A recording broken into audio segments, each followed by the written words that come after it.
Flashing red, you ready to go? All right.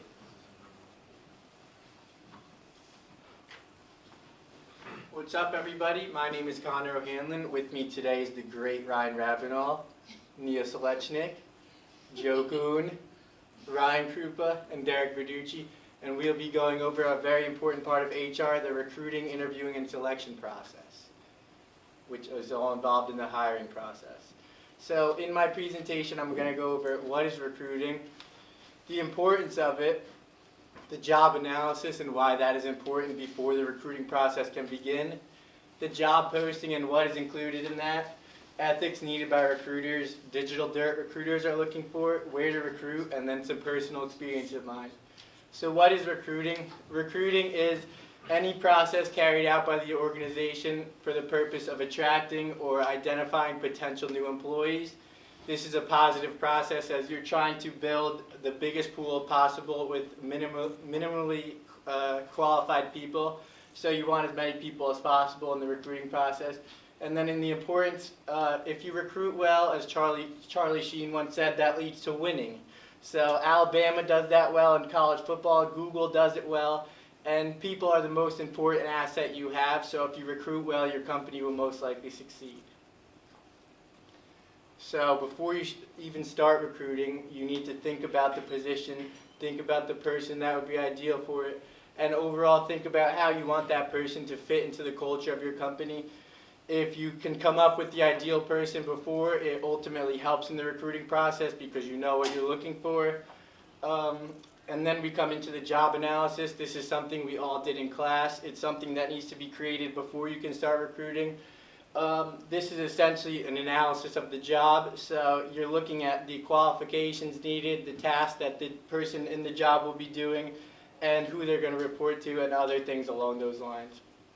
And now when we get into the importance of the job analysis, you'll see that it helps lead to many of the other processes in HR. It helps you identify what kind of person you're trying to select, what kind of training the person will need to succeed in this position, performance appraisal, and ultimately how you're going to evaluate if that person is succeeding in the position. And here's an example of a job posting that I came across online. This is for Nike. In their job posting, they're pretty specific about what they're looking for.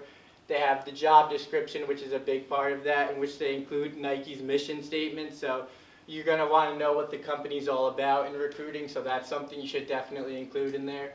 And what else are you going to include in a job posting? You're going to obviously include the title of the job, the date in which you should have your application submitted by, the qualifications needed, the task you're going to be doing in the job, salary, who you're going to report to, and other things like travel needs and stuff along those lines. And then when it comes to recruiting, recruiters must have ethics. It's the law in recruiting. So in this, you want to be as clear and transparent as possible with the applicants. So you don't want to mislead anybody. You don't want to have any false information in the job application, in the description, so the people know what they're applying for. And then when it comes to ethics, in recruiting, you want to be able to recruit a diverse workforce because ultimately people from different backgrounds have different views. So you don't want to discriminate people based on their race, their gender, their ethnicity, their religion, anything like that. And then when it comes to digital dirt, recruiters will be looking at your social media profiles. So never tweet something like this because you will be fired immediately or you'll never be considered for the position. So recruiters do this because they want to see the real person that's behind the profile, not just you on a piece of paper with your qualifications and your education. And then when it comes to recruiting, some of the best places to recruit are in person. They do this so they can really meet you, shake your hand, see who you are as a person, look you in the eyes, and like I said before, it's better than just looking at a piece of paper, and companies do this at Rowan twice a year, so that's a very important part of it. And then also, recruiters also like to post their jobs online. They do this because it's a quick process. It helps them get as many applications as possible if they want to fill that, if they want to start the process quickly. And companies do this on websites like Indeed, Monster, LinkedIn, and they also post them all over social media websites. And recruiters have to have certain attributes that are good. So some attributes they must have, they have to be a clear communicator because they have to communicate what's in the job. They need to listen to the applicants. They also need to be able to sift through a ton of data, because that's the big part of it, and you need to be patient when looking through this, because you might not find what you want immediately. And then in recruiting, there are headhunters. This is when HR companies hire somebody else to do the hiring process for them. They typically do this when they don't have the time or the competency to fill the position, and the headhunter's job is to find the perfect person for that position. And then a personal experience of mine, my brother is actually a recruiter at Life Sciences Recruiter, so he's a headhunter, and I worked as his assistant 2 years ago. I was able to see how headhunters make most of their money through commission by placing the people in the correct jobs, and I was able to see how he does this. He makes dozens of phone calls a day, dozens of emails, and searches through LinkedIn for the right people. And then a bad experience I had in recruiting was last summer in a company I interviewed with. They were very unclear about the whole process. They never really told us when we would receive an offer by or an answer at all. They were unclear about what they wanted the person to do, and it overall made it a very stressful time for us applicants. And then a good experience I had was with my internship over the summer. They were extremely clear in what they were looking for in the applicant, what they wanted them to be able to do, what they would be doing in the job, how much they would be paying, and when you would know by. So this made it a much less stress-free process, because you knew everything that was going to be coming up in the future.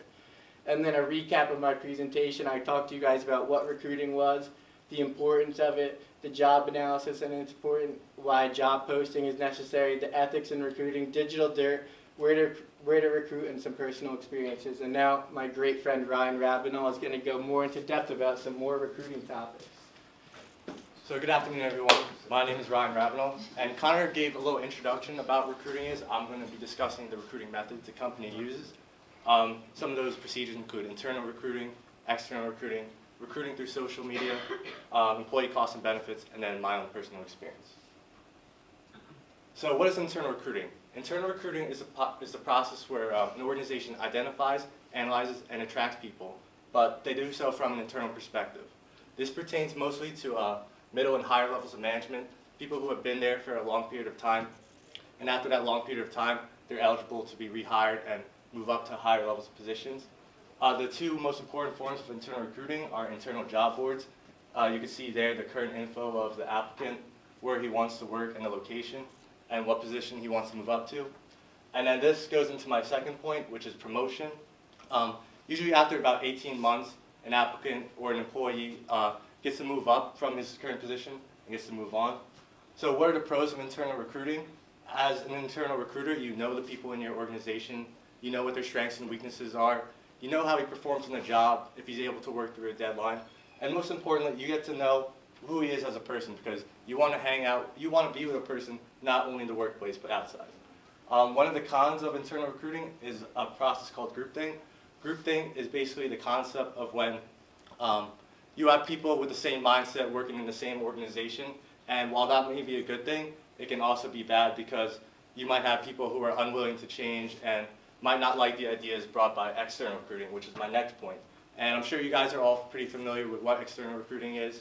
It's when you have recruiters who go out to different schools, organizations, and they go out and try to attract the best talent possible.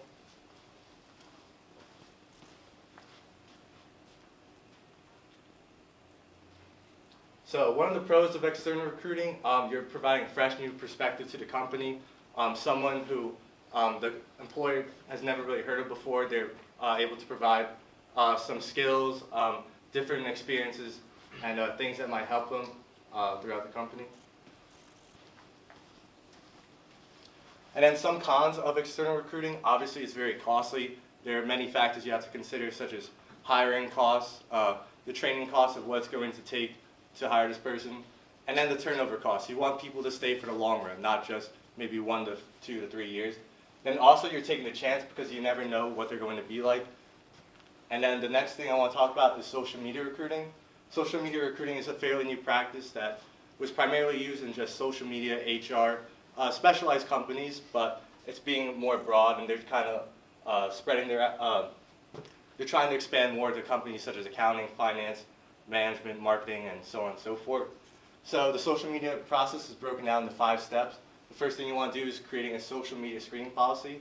In this step, you want to focus more on the legal requirements of social media, making sure that when you look at a candidate, you're using relevant information, not actively looking for things that might hurt them. You will end up finding those along the way. The second thing you want to do is prepare screening questions. So you want to use websites such as Facebook, Twitter, LinkedIn. You want to look for information about what their companies say. You want to verify their education, their work history, and their credentials, and see if their coworkers have anything to say about that. So the next thing you want to do is conduct the screening. When you're conducting the screening, you want to be as discreet as possible. You want to use a company-based ID rather than your own. That protects your own personal identity. You want to make sure that you document everything, making sure you're being as open as you possibly can. And along with social media, you can use any other open search as a way of verifying information. The fourth step is preparing and providing a report. You should make sure your report is job-related results only. Even if you see a tweet that you might find offensive or a Facebook post that you might particularly agree with, you have to talk to your HR manager and making sure you're keeping an unbiased opinion and that everything is pertaining to the job. And the last step of recruiting through social media is retaining the documentation. You want to document everything in the process, including the employment decisions that were made as a result of the search. And then you're able to retain the documentation for about a year, and then once that's over, you can discard the information whether the applicant is still within the company. So I talked to you guys about different methods of recruiting that companies use, but one thing you have to consider is employee benefits and costs. So when deciding what method of recruiting you want to use, you have to decide how much money it's going to cost, how much it's going to affect the employer, and then so on and so forth. So one example I like, internal cost plus external cost, and then divide by the number of new hires. You have to consider how much money the marketing department, along with the recruiting agency, is going to spend on trying to attract new hires. You have to consider factors such as job fair fees and travel expenses. And then from there, you're able to decide how many new hires you want in the company. So my personal experience is with a company called Baker Tilly. Baker Tilly is an accounting firm based in Cherry Hill, New Jersey. I went to the Accounting and Finance Expo junior year, and I really liked a lot of the values that they stood for, and it was one of my #1 companies that I was looking as a place of employment for my junior year. Unfortunately for me, I missed the deadline, and that's because I didn't pay enough attention to the recruiting timeline. I was kind of under the assumption that all recruitment timelines were the same, that most internships would be around December. Maybe they might apply like before the summer, but they had already hired a position in October, which is normally pretty early.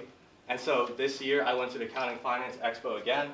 I talked to the recruiter on a first-hand basis. I went to each of their presentations, and I was really able to put a face to the name.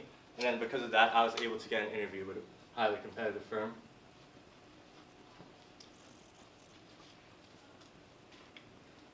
And then just to recap, I talked to you guys about different recruiting methods that companies use. I talked about internal recruiting, external recruiting, recruiting through social media, some of the employee costs and benefits of each recruiting process, and then my own personal experience with recruiting. Next, we'll have my good friend Neil to talk to you guys a little bit about the interviewing process. Thanks, Ron. Hi guys, my name is Neil, and I'm going to talk to you guys about interviewing from the interviewee perspective. I'm basically going to go over the ways to prepare for an interview, whether it's the physical preparation or the mental preparation. I'm going to go over the do's and don'ts, all the elements that go into an effective interview, and the types of interviews. So first of all, know your habits. Everyone has bad habits, whether it's excessive perspiration or biting on your fingernails. Everyone has them. So the best thing that you have to do, you have to take the necessary steps to avoid them when you're going through for your interview. It's a distraction, so make sure that you avoid these beforehand. Do your research. Study up on the company. Study the company's history. Study the company's current status. Be well informed. An employer will see that you know what you're talking about in the interview and will be very impressed. They like that. They want you to do your research beforehand. With that being said, you also want to check the job objectives. Create a checklist. Compare it to yourself. Check off anything that pertains to you specifically. Also, it's great to bring questions beforehand as well. If you bring questions, you're showing that you're prepared, you have incentive, and you're actively engaging the interviewer. So it really puts a good image in their head. Next up, we have the proper etiquette. First of all, the dress code. For men, it's a business formal, so you want to wear a full suit, a tie, make sure that the top button is buttoned. For women,